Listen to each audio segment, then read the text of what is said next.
Bismillahirrahmanirrahim. Assalamualaikum warahmatullahi wabarakatuh. Alhamdulillahirrabbilalamin. Allahumma salli ala Sayyidina Muhammadin wa ala alihi wa sahbihi wa salim azmain. Alhamdulillah, kami dari Yayasan Rubatul Khairat Kota Ternate di bawah pimpinan Al-Habib Abdurrahman bin Kamil As-Sagaf.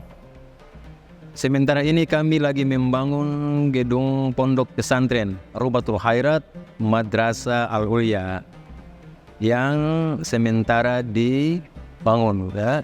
Gedung lantai 3. Kami sangat membutuhkan dana infak dan sedekah dari jamaah bapak-bapak dan ibu-ibu. Bagi yang mau berinfak untuk melanjutkan pembangunan gedung pondok pesantren, bisa ditransfer di rekening Bank Syariah Indonesia atas nama Yayasan Rubatul Khairat. Nomor rekening 72356395526. Terima kasih. Pembahasan terkait sholat yang diharamkan untuk dilaksanakan sholat pada waktu-waktu yang lima. Yang dimaksud sholat di sini sholat sunnah. Nah, sebelum kita masuk ke pembahasan tersebut, di sini ada catatan kaki al-farqu bainal harami wa karahati tahrim. Perbedaan antara haram dan makruh tahrim.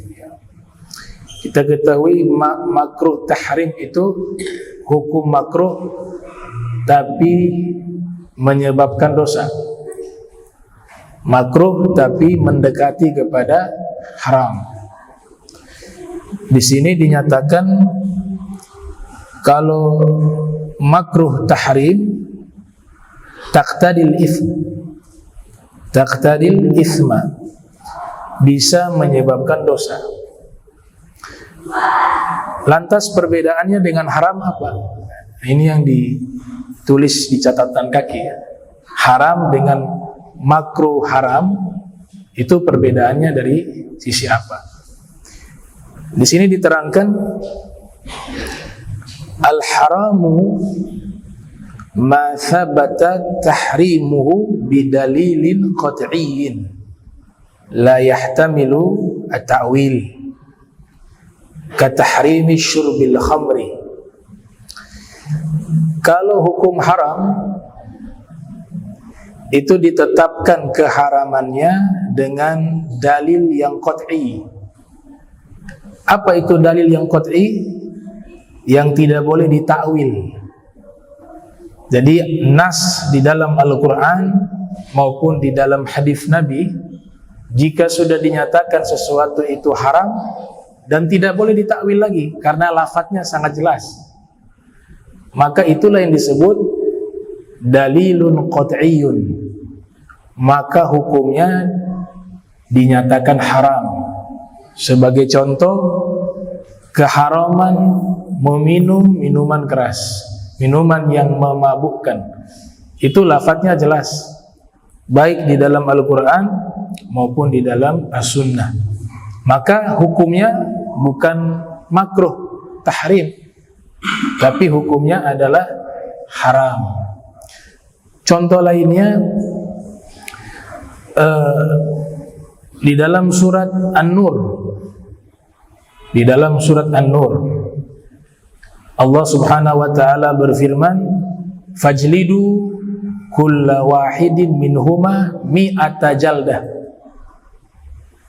Maka cambuklah setiap seorang dari keduanya yang berzina. Ini konteksnya dua orang yang berzina yang belum menikah. Ya. Ini contoh dalilun qat'iyyun, dalil yang qat'i. Cambuklah salah seorang atau setiap salah satu dari keduanya itu 100 kali cambuk. Yang perlu kita garis bawahi lafadz mi'ata jaldah. Mi'ata jaldah itu artinya 100 kali cambuk.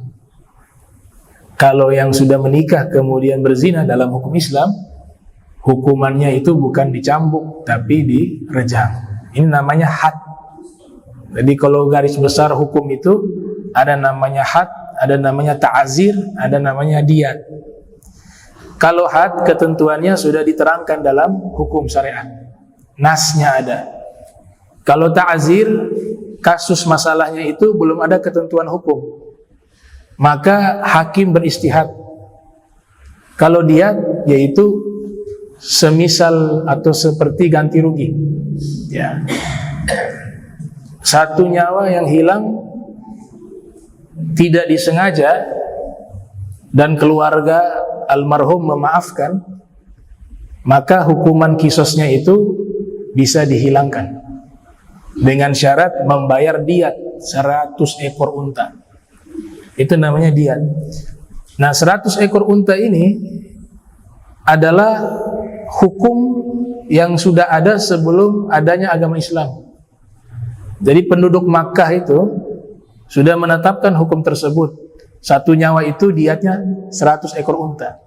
Hadirnya Islam melanjutkan, ya, melanjutkan hukum tersebut. Namanya diat. Ya. Nah, cambuk tadi itu had. Kata 100 kali cambuk, kata jaldah, cambuk di situ gak bisa ditakwil.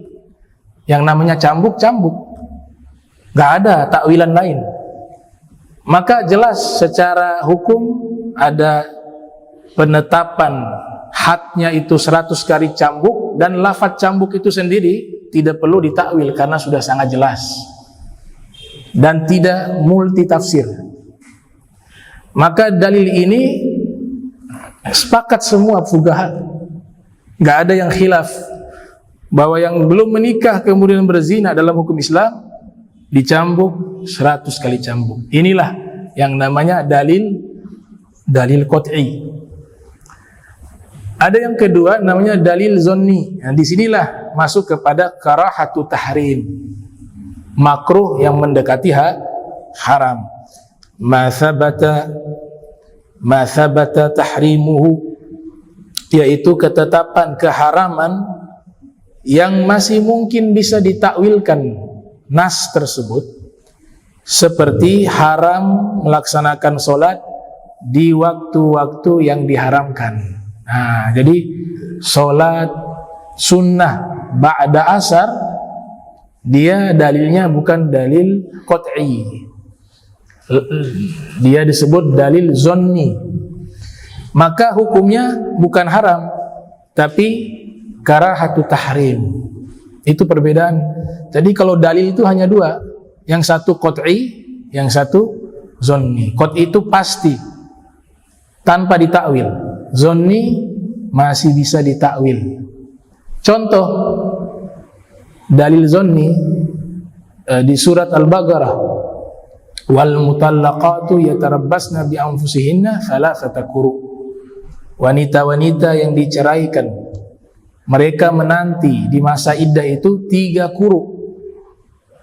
Kata quru di sini secara bahasa ini diambil dari kata qur'un, bentuk jamaknya quru. Qaf, ya, quru.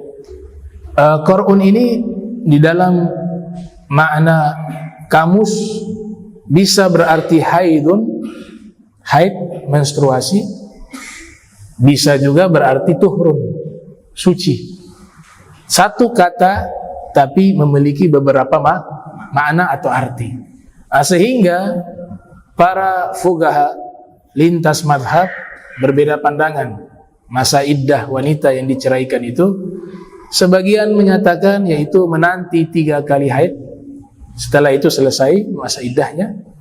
Sebagian lainnya menyatakan 3 kali suci, selesai masa suci 3 kali, maka selesai pula masa iddah. Nah, inilah yang namanya dalil zonni, karena masih ada multi tafsir, masih bisa ditakwil. Berbeda dengan tadi 100 kali cambuk, kata cambuk gak bisa ditakwil lagi, cambuk selesai.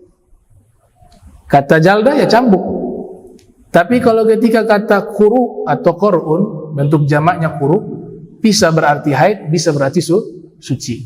Karena bisa ditakwilkan, disebut dalilun zonni. Nah, kalau dalilun zonni berbicara tentang masalah haram, larangan, maka dia hukumnya adalah karahatut tahrim.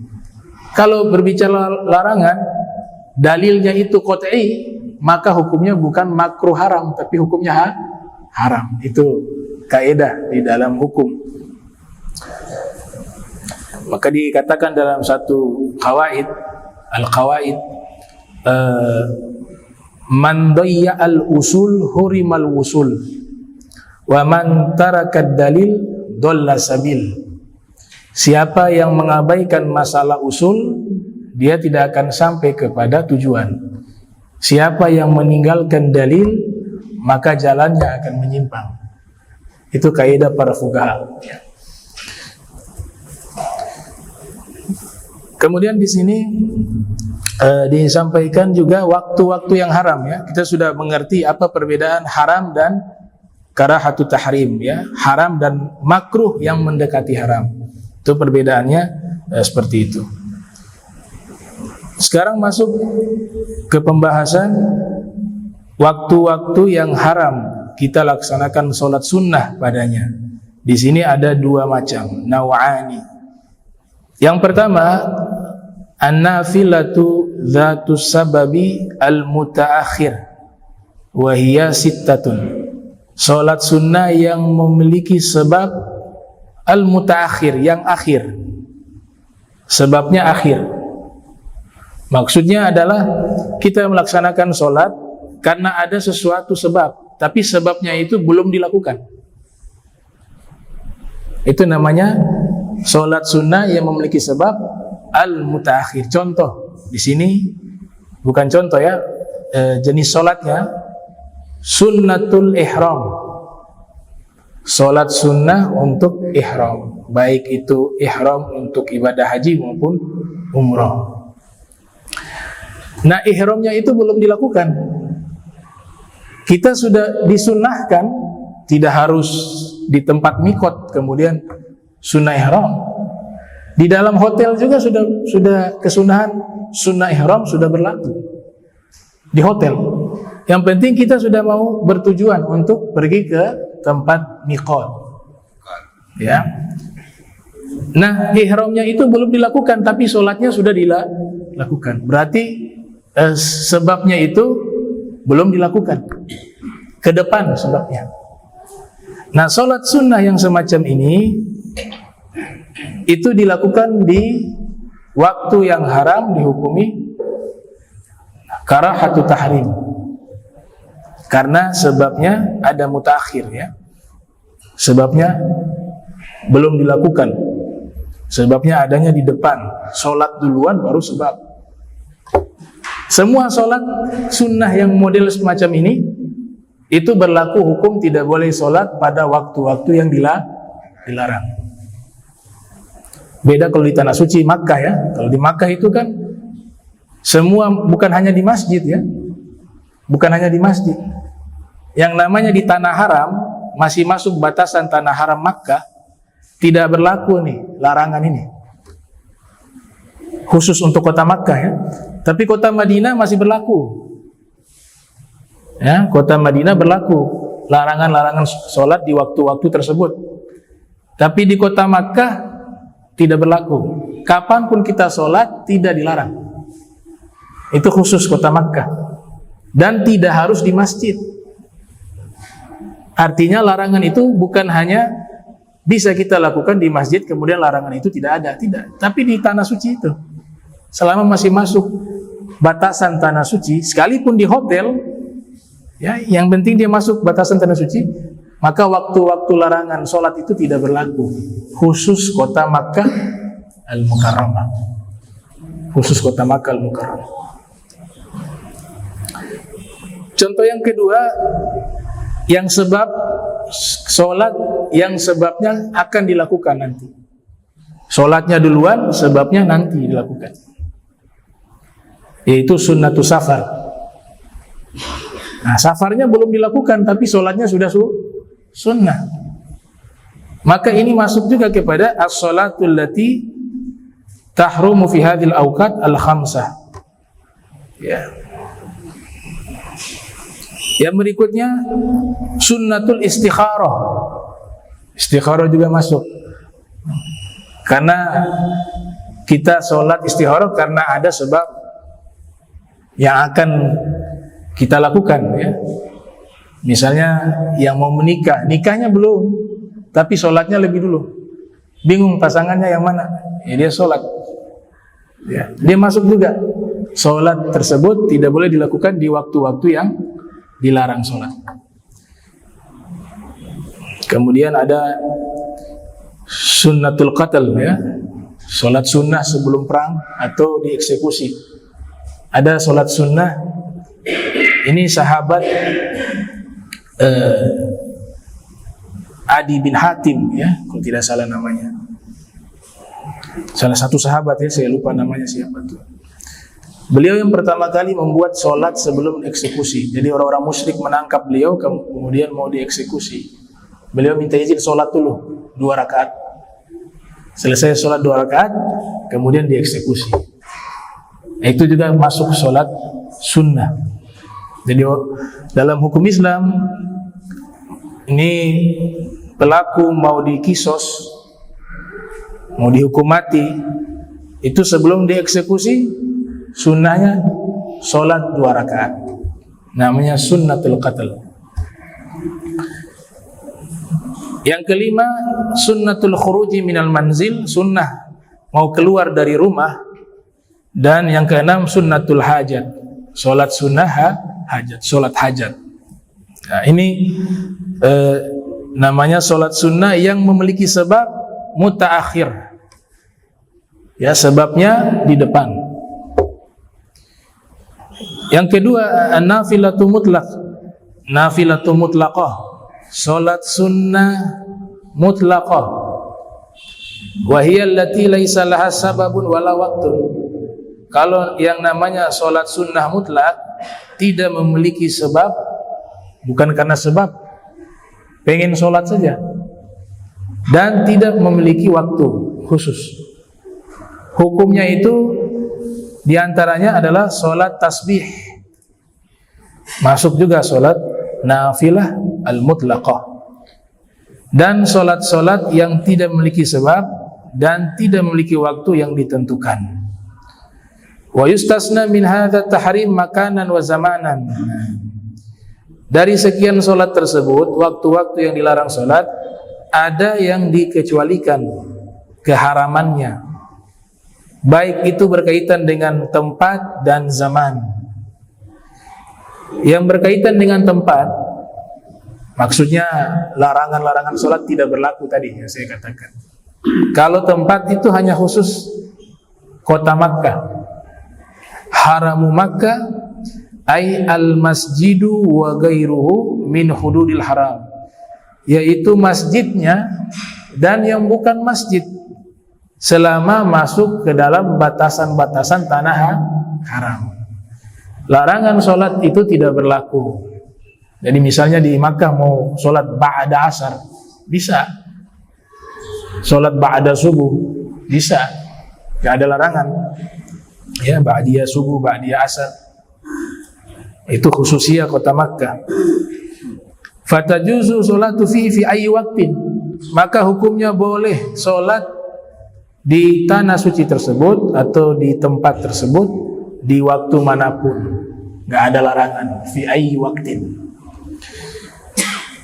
Kemudian yang kedua, zamanan minastiwa hatta zawali yaumal jum'ah. Yang berkaitan dengan zaman yang tidak ada larangan sholat, yaitu ketika istiwa. Istiwa itu matahari persis posisinya di tengah. Selain hari Jumat, hukumnya ketika waktu istiwa itu tidak dibolehkan sholat, kecuali hari Jumat. Hari Jumatnya itu berkaitan dengan waktu, zaman yang khusus. Hari Jumat saja, waktu istiwa tidak dilarang untuk kita sholat. Ya, nah ini pembahasannya.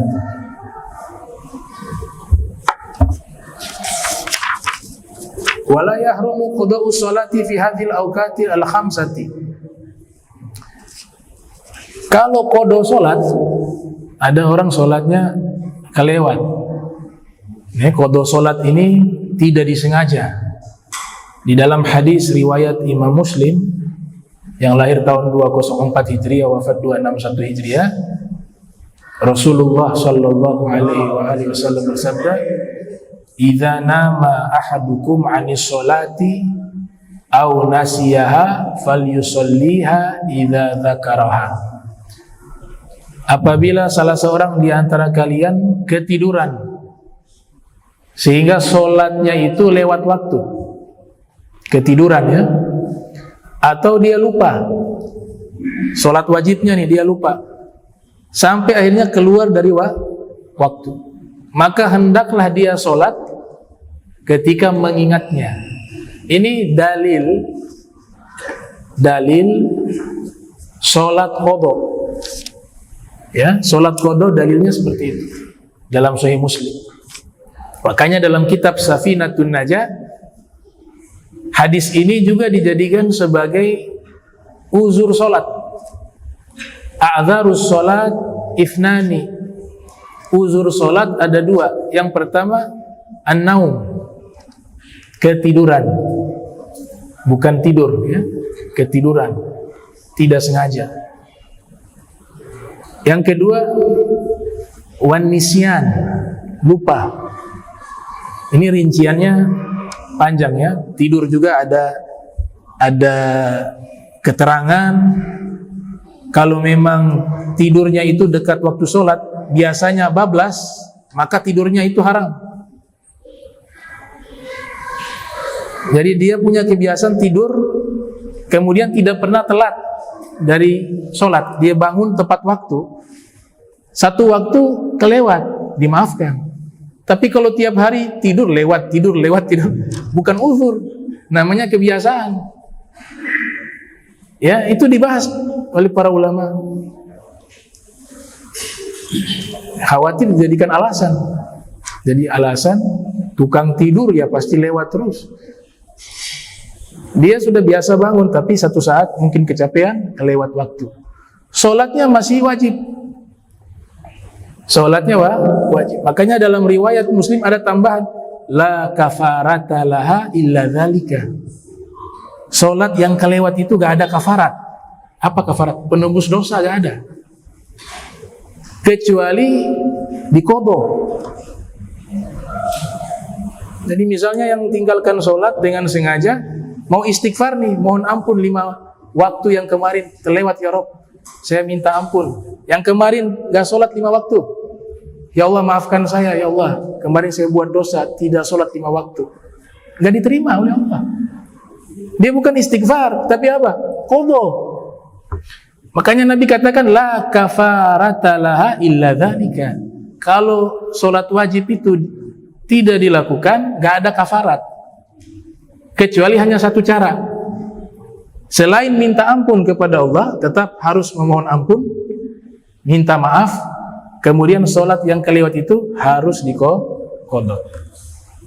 Tapi kalau terlalu banyak, mungkin dia 30 tahun gak sholat, wah diqadha ini kasihan. Sudah, kamu bertobat semampu kamu saja, ya, karena memberatkan. Yang penting dia sudah tobat dan sudah mau berusaha untuk mengqadha semampunya, begitu. La kafarata laha illa dzalika. Kemudian dikatakan di sini, kalau sholat tersebut qadha, ada adaan, ada qadhaan. Kita kan biasa pakai niat. Ada sholat kita niatnya adaan. Adaan itu sholat dilakukan pada waktunya. Kelewat dari waktunya, niatnya gak boleh adaan, qadhaan. Jadi yang bangun sholat subuh jam 7, kemudian sholat subuhnya jangan pakai adaan, pakainya qadhaan. Dan kalau kebiasaan lewat terus, kena dosa. Kalau sesekali mungkin kecapean, ya Allah Maha Tahu lah. Ya, Allah Maha Tahu. Kita rekayasa atau memang, makanya diberikan namanya ada jam beker, alarm. Ya, alarm itu kalau sudah bunyi, ini keterangan ya, keterangan dikiaskan kepada ada orang kita wasiatkan, nanti sebentar sebelum subuh kamu bangunkan saya. Nah, orang ini punya tugas membangunkan. Kalau kita sudah bangun, kita lihat, oh masih lama, sedikit lagi dah tidur. Ternyata ketika tidur itu bablas. Nah, yang semacam ini dilarang. Kalau sudah bangun jangan tidur lagi. Karena kalau tidur lagi kemudian kelewat waktu, bukan uzur sholat. Dia tidak uzur itu. Yang uzur itu alarm sudah tidak terdengar ya. Sudah pakai alarm tidur, sudah sangat dalam tidurnya sampai ya kedengaran apa-apa. Tahu-tahu bangun setengah 6 atau jam 6. Padahal sudah berikhtiar. Ada alarm uzur. Dengan catatan yang tadi belum bangun ya. Kalau sudah bangun kemudian kasih mati lagi, sedikit lagi. Tidur lagi. Dia gak masuk uzur dia. Gak masuk uzur. Dan biasanya begitu kebiasaan. Jadi alarm sebagai simbol saja. Memang gak ada niat mau sungguh-sungguh. Niat bangun ada. Semua yang pakai alarm kita husnuzon. Semua yang menggunakan alarm sebelum sholat subuh, husnuzon kita memang niatnya bangun subuh. Cuman belum sungguh-sungguh. Kalau sungguh-sungguh dia sudah bangun, gak tidur lagi. Apalagi dia sudah tahu ketika dia tidur lagi, rata-rata itu bangun jam 7. Tidak bisa bangun tepat waktu. Nah, itu dibahas oleh para fuqaha serinci itu tentang uzur sholat terkait masalah tidur dan kelupaan. Kalau qadha sholat di sini kata musannif tidak ada waktu haram, tidak berlaku tuh waktu haram yang 5 itu. Kita mau qadha sholat ba'da asar gak apa-apa, mau qadha sholat ba'da subuh tidak apa-apa, tidak dilarang waktunya kalau qadha ya. Ada yang bertanya, duhur kelewat gak sengaja, tidur bangun sudah asar ya. Datang ke masjid dia belum sholat asar, mana yang didahulukan? Ketika datang ke masjid dia belum sholat asar, apakah sholat asar dulu kemudian habis sholat asar dia qadha, ataukah qadha dulu kemudian sholat asar? Ini pertanyaan pernah disampaikan oleh para ulama ya. Di antaranya Syekh Zakaria Al-Ansari, ulama kelahiran 824 Hijriah, wafat 926 Hijriah, umur 100 tahun lebih ya. Jadi ada beberapa ulama yang usianya umurnya panjang ya, seperti At-Tabrani itu umurnya 100 tahun. Kalau Syekh Zakaria Al-Ansari 102 kurang lebih. At-Tabrani 100 tahun karena lahir 260, wafat 360 Hijriah. Abu Syuja, pengarang kitab Ghoyatut Taghrib yang disyarahin namanya Fathul Qarib oleh Ibnu Qasim, itu umurnya 160 tahun. Abu Syuja. Wakil, ada yang berpendapat juga sahabat Sayyiduna Salman Al-Farisi itu umurnya 350 tahun. Wakil ya, ada pendapat menyatakan demikian, 350 tahun. Bahkan dikatakan Nabi Isa yang suruh dia hijrah ke Madinah. Kalau 350 tahun ketemu Nabi Isa ya, Nabi Isa yang suruh. Ada kil dalam sejarah ya. Kalau kil itu ya dalam ilmu hadis ya siyago tamrid, satu riwayat yang belum dinyatakan valid 100%. Itu dalam ilmu hadis disebut dengan kil ya. Sejarawan sama ceritawan ya. Kalau sejarawan kuat ada data ya, ceritawan ini ada kalanya benar, ada kalanya tidak benar. Ceritawan. Nah, dikatakan di sini kalau qadha, maka yang paling afdol adalah kata Syekh Zakaria Al-Ansari dalam kitab Tuhfatul Tullab, qadha dulu baru sholat. Kalau waktu sholat wajibnya belum dilaksanakan, kita datang ini kan masih ada waktu untuk sholat sunnah, jangan dulu sholat sunnah. Tadi yang duhur tadi itu segera ditunaikan. Kenapa demikian? Khawatir kalau ditunda, kewajiban tadi belum ditunaikan, menjadi hutang. Sehingga mengqadha salat hukumnya segera ditunaikan. Ini secara globalnya betul. Spesifiknya itu sangat luas ya. Tapi umumnya seperti itu. Qadha segera ditunaikan dulu, baru salat wajib di waktu tersebut. Itu kalau salat wajibnya waktunya masih panjang ya. Masih panjang. Kalau waktunya salat wajib di adaan tersebut, yang salat pada waktunya itu, waktunya mepet, kalau dia qadha khawatir justru salat yang waktu tadi, waktu yang ingin ditunaikan itu justru kelewat, maka yang lebih diutamakan salat di waktunya itu. Itu yang diterangkan oleh Syekh Zakaria Al-Ansari. Ya. Wa kadzalika nafilatu sabab mutaqaddim ka sunnati wudu wa tahiyatil masjid. Nah, kalau salat sunnah tadi yang qadha waktu larangan itu tidak termasuk ya.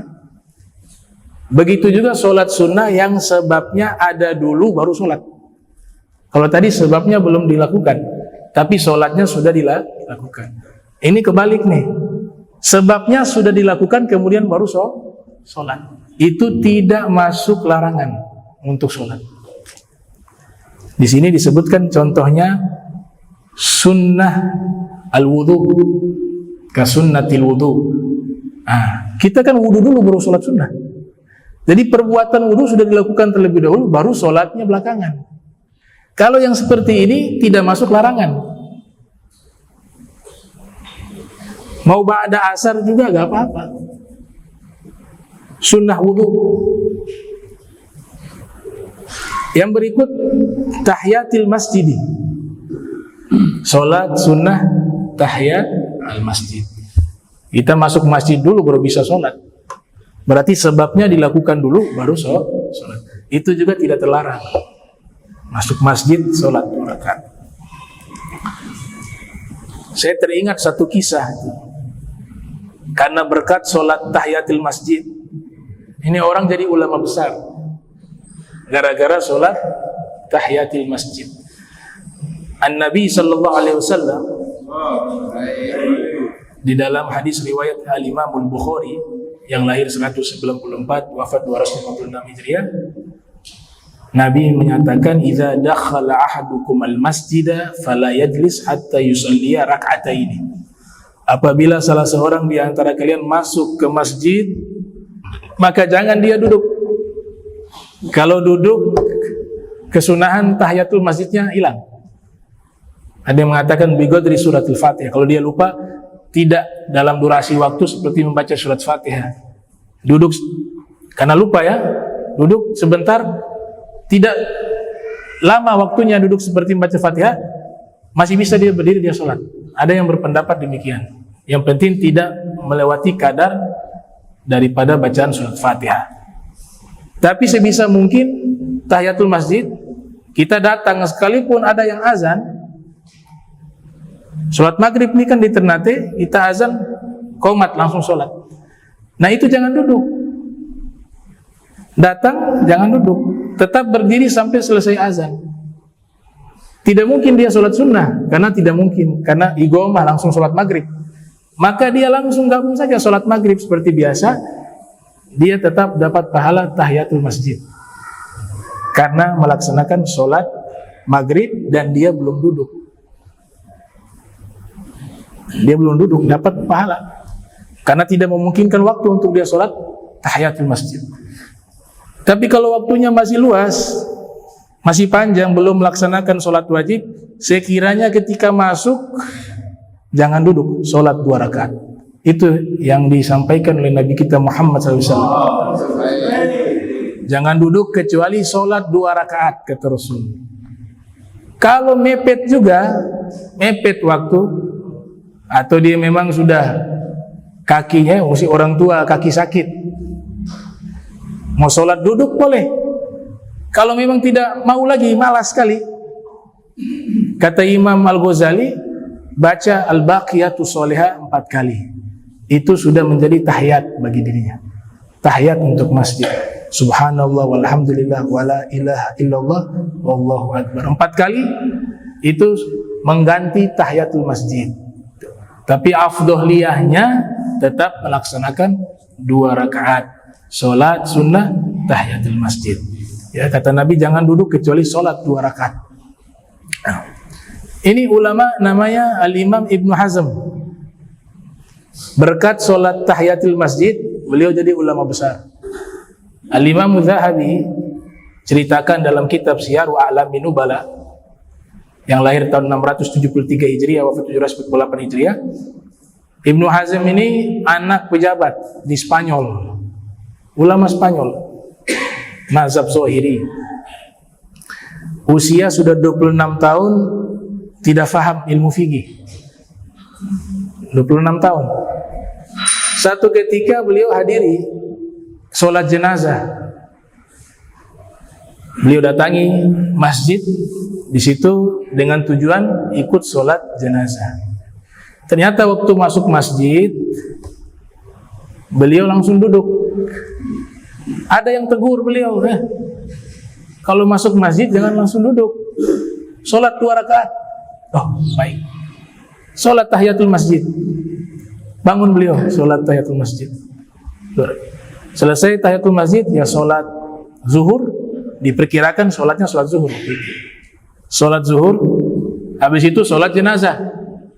Pulang beliau, selesai sholat jenazah, pulang kembali ke rumah. Tiba waktu asar, beliau datang lagi ke masjid tersebut. Sholat asar. Ketika datang, sudah tiba sholat asar, langsung ikut sholat. Habis sholat asar, beliau bangun sholat. Ditegur sama orang, gak ada sholat ba'da asar. Dia bilang, tadi saya disuruh sholat. Kapan? Duhur. Oh, duhur gak ada masalah. Ini ba'da asar, gak boleh sholat. Gak ada sholat ba'di asar. Hanya malu beliau. Ya Allah, saya ini bodoh sekali. Saya tinggal di daerah yang banyak ulama. Dulu Spanyol tempatnya ulama. Imam Qurtubi Spanyol, Imam Syatibi Spanyol, Ibnu Arabi Spanyol. Banyak. Al-Imam yang lahir di Valencia ada, yang lahir di Murcia ada, yang lahir di Cordova, yang di Madrid, banyak ulama. Malu beliau, kok saya tidak paham nih hukum. Maka setelah itu beliau pulang dari masjid kembali ke rumah, beliau tanya ke keluarganya, di sini ada orang alim tidak? Tolong bawa saya ke tempat orang alim. Waktu itu ada orang alim namanya Syekh Abu Abdillah Al-Maliki, bermazhab Maliki. Oh, ada itu orang alim namanya Syekh Abu Abdillah Al-Maliki. Tolong bawa saya ke sana. Dia minta tolong ke familinya. Kenapa kamu? Saya malu sekali tadi. Ya. Saya sholat di waktu yang dilarang, ba'da asar. Saking saya tidak tahu nih hukum. Tolong sampaikan saya, antarkan saya ke ulama tersebut agar saya mau belajar ini agama, ilmu agama Islam ini, terutama masalah fikih. Maka diantarkan kepada Syekh Abu Abdillah. Ketemu Syekh Abu Abdillah, dikasih usul, kamu belajar kitab Al-Muwatta Imam Malik. Karena waktu itu mazhab yang memang resmi di situ mazhab Maliki, ya. Mazhab Maliki itu di Spanyol. Belajar dia. Beliau belajar. Dalam waktu 3 tahun beliau kuasai itu ilmu. Ya, salah satu awam. Kemudian mulai menghadiri majlis-majlis para ulama, diskusi dengan para ulama, mengambil istifadah dengan mereka. Nama beliau menjadi sangat terkenal. Al-Imam Ibnu Hazm, pengarang kitab Al-Muhalla. Saking alimnya beliau, padahal belajarnya terlambat. Start belajar 26 tahun. Biasanya para ulama sudah dari sejak usia anak-anak.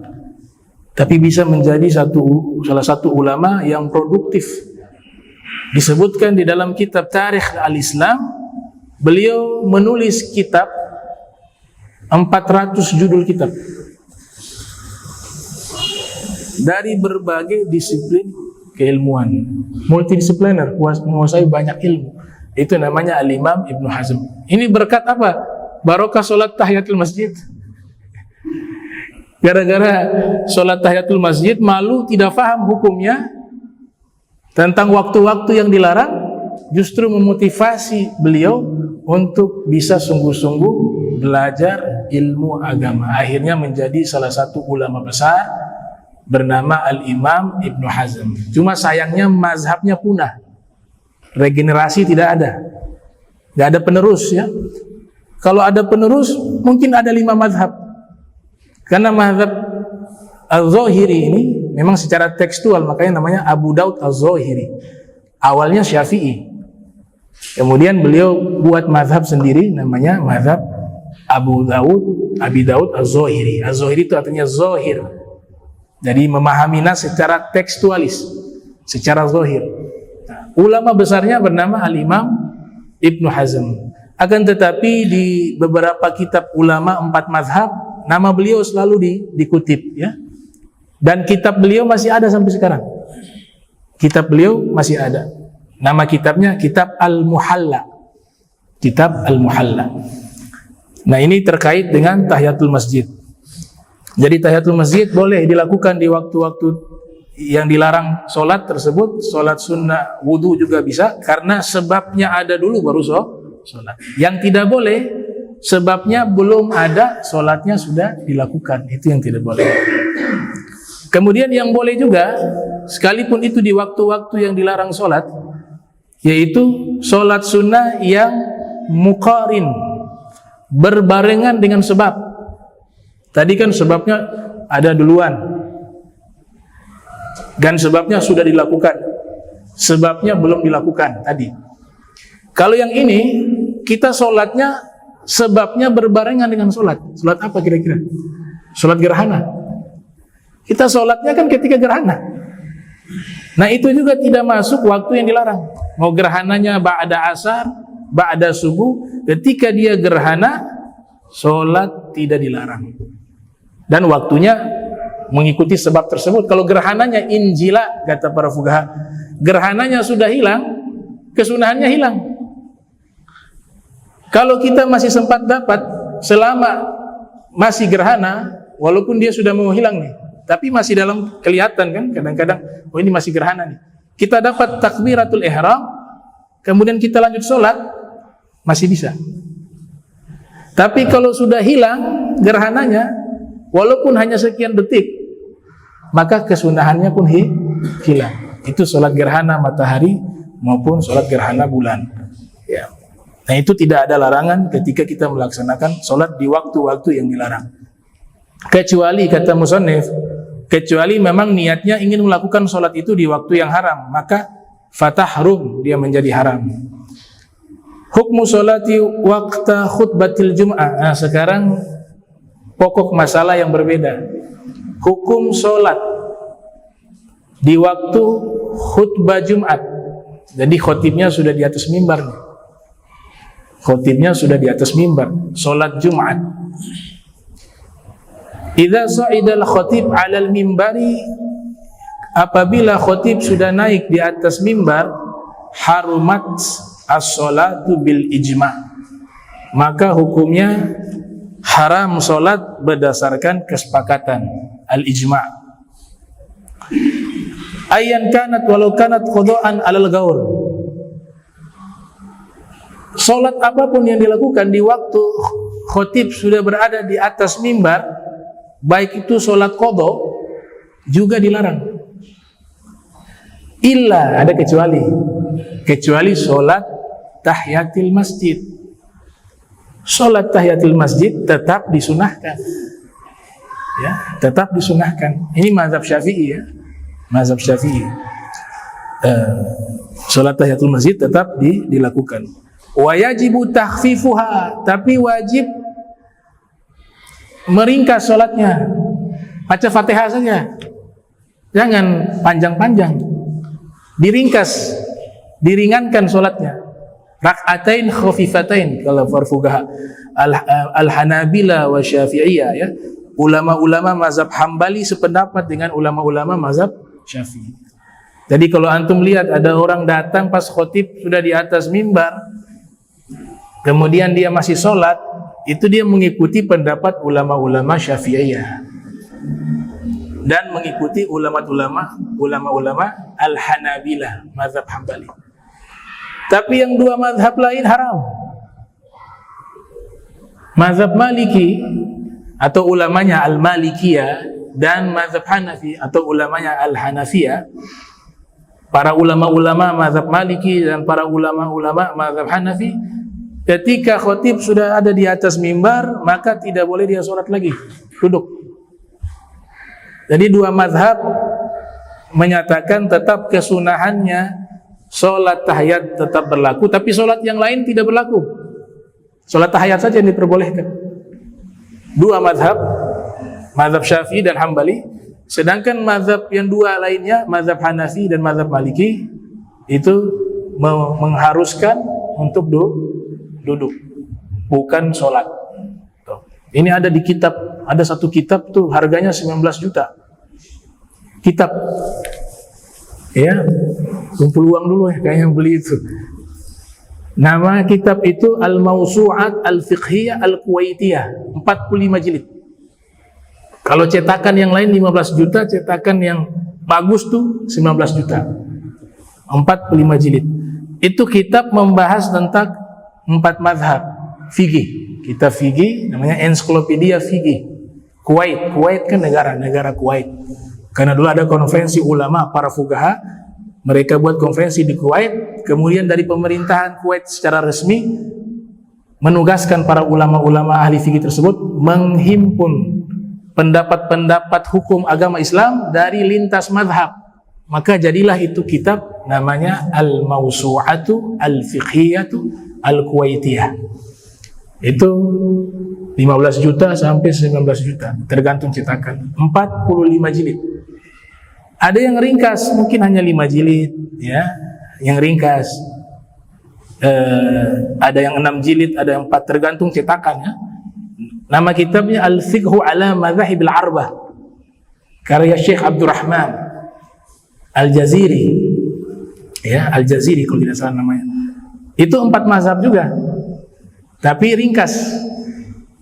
Kalau mau lebih ringkas lagi, ada 1 jilid tuh, Rahmatul Ummah fi Ikhtilafil A'immah, karya Syekh Muhammad Ad-Dimishqi, 1 jilid tapi membahas 4 mazhab. Dan yang lebih lengkap lagi, yang 1 jilid tapi bahas 4 mazhab, itu karya Ibnu Rushd, Bidayatul Mujtahid. Nah, dari semua kitab tadi menerangkan hal yang sama. Saya sudah teliti. Jadi 2 mazhab, mazhab Syafi'i, mazhab Hambali, menyatakan tahiyatul masjid tetap dilakukan, tapi dengan syarat khafifatain, yang ringan saja, 2 rakaat yang singkat, ya. Tapi yang 2 mazhab lainnya, mazhab Hanafi, mazhab Maliki, menyatakan untuk duduk, tidak perlu lagi sholat. Ya, berhubung kita mayoritas di sini Syafi'i, sholat apa-apa. Gitu. Cuma harus diingat, di dalam surat Al-Jumu'ah itu kesepakatan para ulama, kalau sudah ada panggilan azan, sudah harus ada di masjid sebenarnya. Ya ayyuhalladzina amanu idza nudiya lis-salati min yaumil jum'ah fas'au ila dzikrillah wa dzarul bai'a dzalikum khairul lakum in kuntum ta'lamun.